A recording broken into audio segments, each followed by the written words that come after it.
Hey there, we are going live today on this Tuesday to talk about the otolith. I'm so excited because this has been something that I've been talking to my colleagues, Jamie and Catherine, two neurotherapists, vestibular therapists about for a while, and I've learned so much, and I'm excited to share it with you today.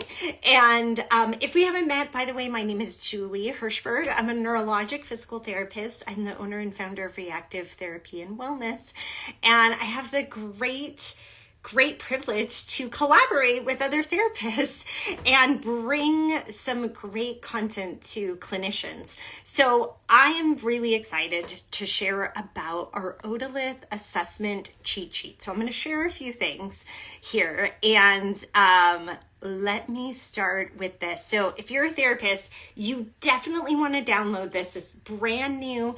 Jamie and Catherine put this together. It's an Otolith assessment cheat sheet, and it literally goes through the subjective and objective pieces that you would use to screen and assess for either Otolith dysfunction or hypersensitivity. You can see both parts of things. Now, if you're new to this or just need a little reminder, like what is this Otolith? What are we even talking about? I want to share this. Actually, another therapist shared this today, and I love it. Oh, I don't know if I can even read it on here.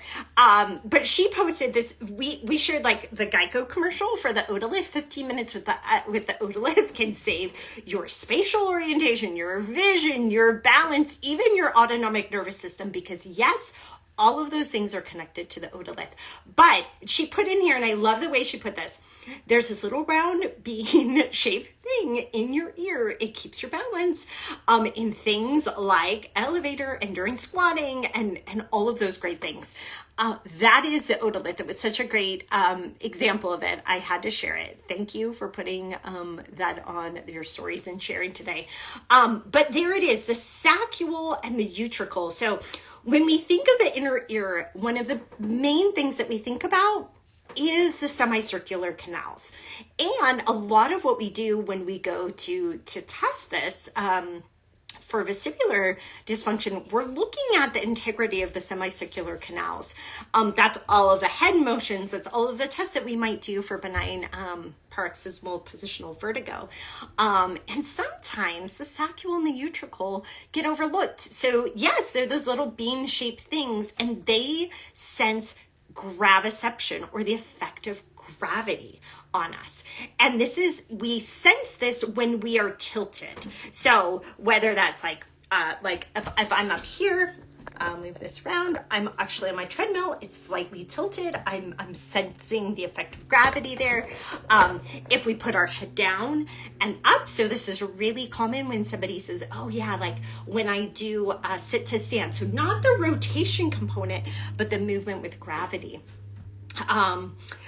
Tilting the head side to side, that influences the otolith. Also, weight on the body influences the effect of gravity, so that's the otolith.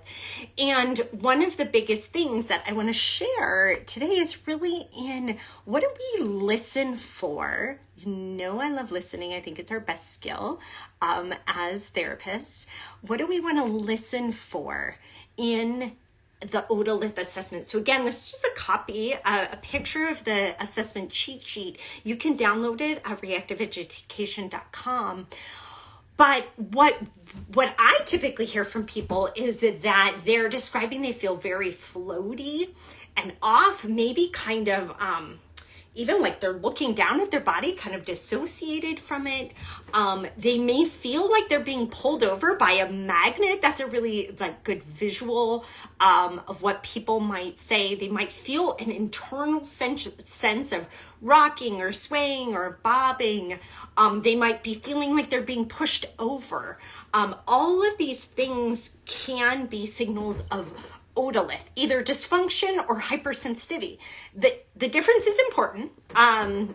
And you can actually piece those pieces out as well. But in the cheat sheet, Jamie and Catherine go through really systematically what are those symptoms, what are some triggering or typical features. So being in a vehicle or a bike, in elevators, being on a bumpy road, things like that. What are alleviating factors? So things like lying down or having support in the head. And then those reported symptoms, like I said, that lightheadedness, difficulty with slowing down, speeding up in a car, stopping in a car, all of those things. So what I love about this cheat sheet is they kind of go step by step. They also go through the important bits of the medical history that you should be listening for and asking about: vision changes, vestibular dysfunction, the testing associated with vestibular dysfunction. Have they had that cardiac and pulmonary pieces, autonomic dysfunction, diabetes, peripheral neuropathy, all of those pieces, because they can play into otolith dysfunction. Jamie and Catherine are actually going to join me on Friday. I'm super excited to go through some of the objective assessments that they outline here. But I want to bring in this one really great slide that I love. Let me get it up here.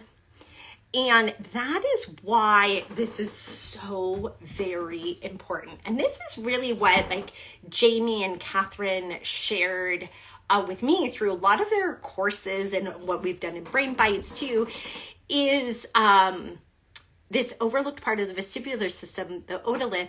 Part of the reason this is so important are these central pathways. So this is actually a slide from Jamie and Catherine's course, the Positive Spin course. And it's how the otolith influences our body from a balance standpoint. So these otolith spinal pathways, which influences and is a component of the vestibular spinal reflex. And then affects our vision. So the otolith extraocular pathways. So there we have a ocular tilt reflex. We have translational VOR. And then I think one of the biggest pieces that I see is the effect on the autonomic nervous system. So the otolith autonomic nervous system pathway, the vestibulosympathetic reflex.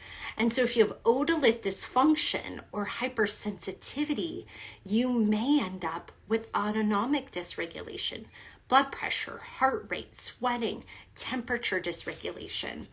And this is something that we see a lot at Re+active. And being able to assess the otolith, like we have in this totally free cheat sheet for you to download, is so important. And honestly, I even teach this stuff, and it's not something that I regularly did until chatting with Jamie and Catherine. And they really sold me. They really sold me on assessing and treating the otolith. So I wanted to give you that background of why this is so very important. You don't want to miss out on assessing this. And so again, you can download this is for clinicians. If you're a person with dizziness, I would download this and bring it to your clinician. Have you had this stuff tested before? Because if not, you might be missing a big piece. So it's an otolith assessment cheat sheet. It's completely free to download.